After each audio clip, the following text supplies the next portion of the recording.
સ્ટોક્સની details જાણીએ સહયોગી નીરજ અને આરતી પાસેથી. હા, બંનેને ગુડ મોર્નિંગ. નીરજ, કયા સ્ટોક્સ પર ફોકસ રહેશે આજે? જી ગુડ મોર્નિંગ ચાર્ની. અને સૌથી પહેલાં તો આજના દિવસે ફરી પાછા એક વાયદા બજારના જે સ્ટોક્સની અંદર એક્સક્લુઝનના સમાચાર આવી રહ્યા છે એની વાત કરી લઈએ તો મે સિરીઝથી અહીંયા અમુક સ્ટોક્સની અંદર એક્સક્લુઝન વાયદામાંથી થઈ શકે છે, જેની અંદર ખાસ કરીને હુડકો, પિરામલ ફાર્મા, ટાટા ટેક અને ટોરેન્ટ ફાર્મા આ 4 શેરનો સમાવેશ થાય છે કે જે વાયદામાંથી બહાર જતા દેખાશે. જોકે આ સમયગાળા દરમિયાન કોઈ નવી એન્ટ્રીની હજી સુધી વાત કરવામાં નથી આવી, એટલે એના પર એક ફોકસ રાખીશું. અત્યારે તો માત્ર આ 4 શેર વાયદામાંથી બહાર થઈ રહ્યા છે એની જે અપડેટ આવી રહી છે, એટલે મે મહિનાથી જે નવી સિરીઝ આપણે અમલમાં આવશે એને ખાસ અહીંયાથી ધ્યાનમાં રાખવાનું છે. પરંતુ આગળ વધીને અન્ય સ્ટોક પર નજર કરીએ તો ભારતીય એરટેલમાં જુઓ આજના દિવસે એક મહત્ત્વના સમાચાર આવી રહ્યા છે. થોડા દિવસ પહેલાં આપણે આરબીઆઈ પાસેથી એરટેલ મનીની એક મંજૂરી આવતી દેખાઈ કે જે નોન લેન્ડિંગ એનબીએફસી બનવાની વાત કરી રહી હતી. આ સબસિડરીની અંદર હવે ભારતીય એરટેલ 20,000 કરોડ રૂપિયાનું રોકાણ કરવાની વાત અહીંયાથી કરી રહ્યું છે અને આવનારા સમયની અંદર થોડા સમયમાં તેઓ સમયાંતરે એટલે કે આવનારા વર્ષોમાં તબક્કાવાર આ 20,000 કરોડનું રોકાણ તેઓ કરશે. એક વધારે મહત્ત્વની વાત છે કારણ કે કંપની અહીંયાથી પોતાનો બિઝનેસ હવે થોડોક ડાયવર્સિફાઈ કરવા જઈ રહી છે અને એરટેલ મની દ્વારા તેઓ લોન આપવાનું ને એ બધું કામ પણ કરશે, એટલે એના પર એક ખાસ ફોકસ રાખવાનો. જો મોર્ગન સ્ટેનલી ઓવરવેટ કોલ સાથે 2450 રૂપિયાનો ટાર્ગેટ આપી રહ્યું છે. એમનું કહેવું છે કે ગ્રોથ માટે અને પોર્ટફોલિયોને ડાયવર્સિફાઈ કરવા માટે આ પગલું ઘણું સારું છે. જોકે ખાસ કરીને આજે આનાથી છે એ કેપેક્સ ખાસું વધતું દેખાશે, એડિશનલ રેવન્યુ સ્ટ્રીમ પણ ઊભી થશે અને લોંગ ટર્મ વેલ્યુ પણ ક્રિએટ થશે. એટલા માટે જ મોર્ગન સ્ટેનલી ઓવરવેટ છે 2450ના ટાર્ગેટ આપી રહ્યું છે, એટલે એના પર એક ફોકસ ખાસ કરીને તમારે રાખવાનું. આજના દિવસે ભારતીય એરટેલ એક પોઝિટિવિટી સાથે કામકાજ કરતો જોવા મળી શકે છે. બીજી તરફ આવો લ્યુપિન પર અહીંયા પણ એક મહત્ત્વના સમાચાર આવતા દેખાયા છે. યુરોપિયન યુનિયન તરફથી યુરોપિયન કમિશન પાસેથી એમની બાયોસિમિલર જે છે રેનીબીઝુમાબ એ દવાને મંજૂરી મળી ગઈ છે. હવે આ જે દવા છે લ્યુપિન એને વાઇલ્સ અને પ્રીફિલ સિરિંજ આ બે પ્રોડક્ટ તરીકે બે વેરિયન્ટ તરીકે વેચશે. વાઇલ એટલે જે ડૉક્ટરો યુઝ કરતા હોય છે ઇન્જેક્શન માટે એ, અને એક પ્રીફિલ્ડ ઇન્જેક્શન કે જે સીધા તમે લગાવી શકો એ પ્રકારના અહીંયાથી બંને પ્રોડક્ટ છે. હવે આંખની સારવાર માટે છે આ દવાનો ઉપયોગ થાય છે. એક મોટું માર્કેટ યુરોપની અંદર પણ ખાસ કરીને આ રેનીબીઝુમાબનું છે, એટલે એના પર એક ધ્યાન રાખજો. આજના દિવસે તમને લ્યુપિન પણ થોડોક એક પોઝિટિવ રિએક્ટ કરતો દેખાઈ શકે છે આ સમાચારને પગલે. આ ઉપરાંત આવો બીપીસીએલ પર અહીંયાથી તેમને એક્સાઇઝ વિભાગ પાસેથી ટેક્સની નોટિસ મળી છે લગભગ 1817 કરોડની. કંપનીએ કહ્યું છે કે આ ટેક્સ નોટિસની સામે અમે અરજી દાખલ કરીશું, પરંતુ એક મોટી નોટિસ છે 1817 કરોડની બીપીસીએલને આજના દિવસે ચોક્કસથી અહીંયાથી થોડીક અસર તમને આની આવતી જોવા મળી શકે, કારણ કે જો એટલા પૈસા આપવાના થાય છે તો એકવારની ચૂકવણીને લઈને એક ક્વાર્ટર પર અહીંયાથી ખાસ કરીને અસર આવતી દેખાશે, એટલે એના પર એક ફોકસ રાખવાનું છે. એક નાની કંપની છે પેસ ડિજિટેક, આજે એને પણ તમારે ફોકસમાં રાખવાની છે કારણ કે રિલાયન્સ ઇન્ડસ્ટ્રીઝ પાસેથી ઓલમોસ્ટ 160 કરોડનો એક ઓર્ડર મળ્યો છે. હવે બેટરી પેકના સપ્લાય માટે કંપનીને અહીંયાથી ઓર્ડર મળતો દેખાયો છે. આપણને ખબર છે કે રિલાયન્સ દ્વારા બેટરી મેન્યુફેક્ચરિંગ અને ગીગાવોટ ફેક્ટરીનું જે કામકાજ અહીંયાથી ખાસ કરીને જામનગરની અંદર ચાલી રહ્યું છે તે હવે આગળના સ્ટેજમાં પહોંચી ગયું છે અને એટલા માટે અહીંયાથી હવે તેમને બેટરી પેકના સપ્લાય માટેનો એક ઓર્ડર મળતો દેખાયો છે. એના પર પણ એક ધ્યાન રાખીશું. આજના દિવસે અહીંયા તમને એક તેજી સાથેનું કામકાજ જોવા મળી શકે છે.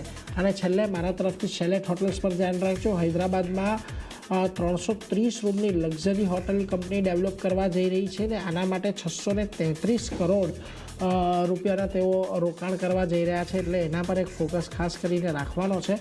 આપણે છેલ્લે જ્યારે મેનેજમેન્ટ સાથે ચર્ચા કરી હતી ત્યારે તેઓ કહી રહ્યા હતા કે અમે ઘણી બધી નવી હોટલો શરૂ કરવાનો વિચાર કરી રહ્યા છે, જેમાં ખાસ કરીને દિલ્હી એરપોર્ટની બહાર તાજને પણ તેઓ વિકસાવી રહ્યા છે, એટલે એને પણ એક ફોકસમાં રાખવાનું છે.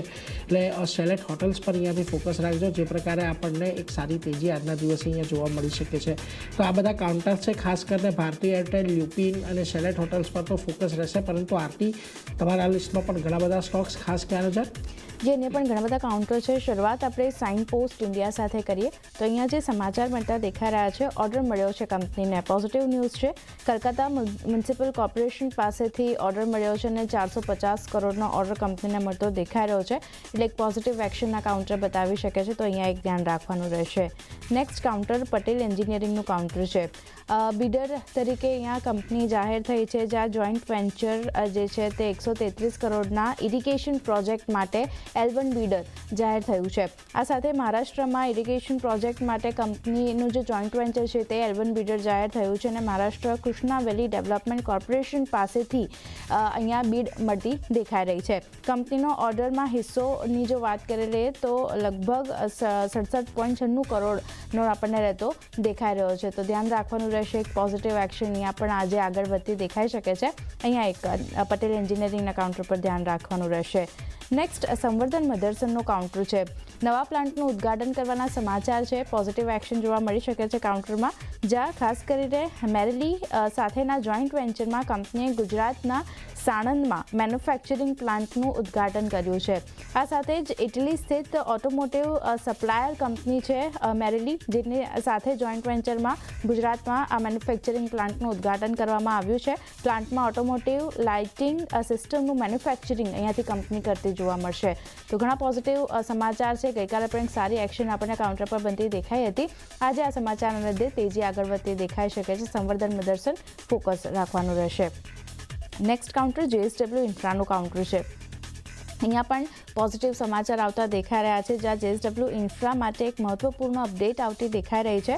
સબસિડરી JSW JNPને નવા લિક્વિડ કાર્ગો બર્થ માટે પ્રોજેક્ટ કમ્પ્લીશન સર્ટિફિકેટ મળતું દેખાઈ રહ્યું છે, એટલે પોઝિટિવ એક્શન કાઉન્ટર બતાવી શકે છે. લિક્વિડ કાર્ગો બર્થ પ્રોજેક્ટ સફળતાપૂર્ણ પૂરું કર્યું છે. આ સાથે જ રાઇટ્સ લિમિટેડ દ્વારા સર્ટિફિકેટ જાહેર કરવામાં આવ્યું છે, તો ધ્યાન રાખવાનું રહેશે. એક પોઝિટિવ એક્શન JSW ઇન્ફ્રાના કાઉન્ટર પર બનતી દેખાઈ શકે છે.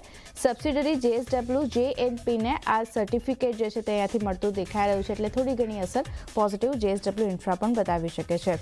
નેક્સ્ટ કાઉન્ટર વન મોબીક્વિક સિસ્ટમનું કાઉન્ટર છે. મંજૂરી મળવાના સમાચાર છે. કંપનીને સ્ટોક બ્રોકિંગ બિઝનેસ શરૂ કરવા માટે મંજૂરી મળી છે અને BSE તરફથી આ મંજૂરી અહીંયાથી મળતી દેખાઈ રહી છે કંપનીને, તો અહીંયા પણ એક એક્શન તેજી તરફની આવતી દેખાઈ શકે છે, ધ્યાન રાખવાનું રહેશે. વારી એનર્જીઝનું કાઉન્ટર છે. ગઈકાલે પણ સમાચારના લીધે ફોકસ બન્યું હતું. અહીંયા આજે ઓર્ડર મળવાના સમાચાર આવતા દેખાઈ રહ્યા છે. સોલાર મોડ્યુલ્સ માટે 500 મેગાવોટનો ઓર્ડર કંપનીને મળતો દેખાઈ રહ્યો છે, એટલે એક તેજી આગળ વધતી દેખાઈ શકે છે. આજે અહીંયા ધ્યાન રાખવાનું રહેશે વારી એનર્જીઝ માટે. નેક્સ્ટ કાઉન્ટર કોન્કોરનું છે. MOU કરવાના સમાચાર છે અહીંયા, જ્યાં વિન્ઝિઝમ ઇન્ટરનેશનલ સીપોર્ટ સાથે MOU કર્યા છે કંપનીએ. કેરળમાં કન્ટેનર ફ્રેઇટ સ્ટેશનને ડેવલપ કરવા માટે આ કરાર કરવામાં આવ્યા છે, તો અહીંયા પણ એક એક્શન તેજી તરફની આગળ વધતી દેખાઈ શકે છે. કોન્કોરના કાઉન્ટર પર પણ નજર રહેશે. અને છેલ્લે ગ્રેન્યુઅલ્સની વાત કરી લઈએ તો અહીંયા પ્રોમોટર્સ ગ્રુપને 2.5 કરોડ કન્વર્ટેબલ વોરંટ માટેની મંજૂરી મળતી દેખાઈ રહી છે.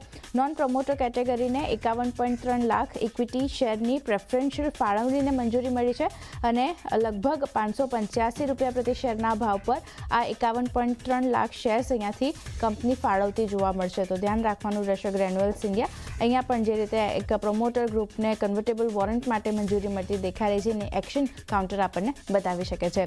તો ઘણા બધા કાઉન્ટર છે. ચાંદની જે નીરજે જણાવ્યા મેં જણાવ્યા બધા ફોકસમાં રહેશે. જી, આ બધા સ્ટોક્સ પર આજે ખાસ ફોકસ રાખીશું. નીરજ અને આરતી, આપ બંનેનો આભાર અમારી સાથે જોડાઈ ટોપ સ્ટોક શેર કર્યા.